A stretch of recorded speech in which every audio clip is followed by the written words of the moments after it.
తండ్రి ఉంటాడమ్మా, ఇంకో తల్లి ఉంటుంది, వాళ్ళకి ఐశ్వర్యం ఉంటుంది. కానీ వాళ్ళు ఏం చేస్తారు తెలుసా, మనమే అన్ని తినేస్తే పిల్లలకే ఉంటుంది, మనం జాగ్రత్తగా ఉండాలి అని వాళ్ళు పండక్కి బట్టలు కొనుక్కోవడం మానేసి పిల్లలకు కొంటారు. ఈ త్యాగం కూడా పిల్లలు చూస్తారు. మా నాన్నగారు ఎప్పుడు కొత్త పంచి కట్టుకోవడం చూడలేదు, ఎవరైనా కొనిస్తేనే కట్టుకున్నారు కానీ ఆయన అంతటా ఆయన కొనుక్కోలేదు అని ఈ కొడుక్కి అనిపించింది అనుకోండి, వాడు ఆ తండ్రిని ఎలా చూసుకుంటాడు, జాగ్రత్తగానే చూసుకుంటాడు. ఆకాంక్షిత బుద్ధి అంటే ఇది ఉంది, ఐశ్వర్యం ఉంది, కానీ పిల్లల కోసం అట్టి పెట్టదలుచుకున్నాం మనం. అందుకని కొన్ని ఖర్చులు తగ్గించుకుంటాం. మనం సినిమాకి వెళ్ళడం మానేసి వాళ్ళని పంపిస్తాం.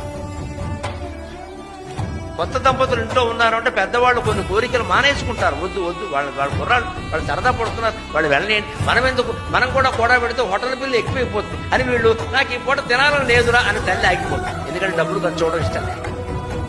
ఎన్ని కోట్లు ఇచ్చి ఆ తల్లి రుణం తీరుస్తారమ్మా.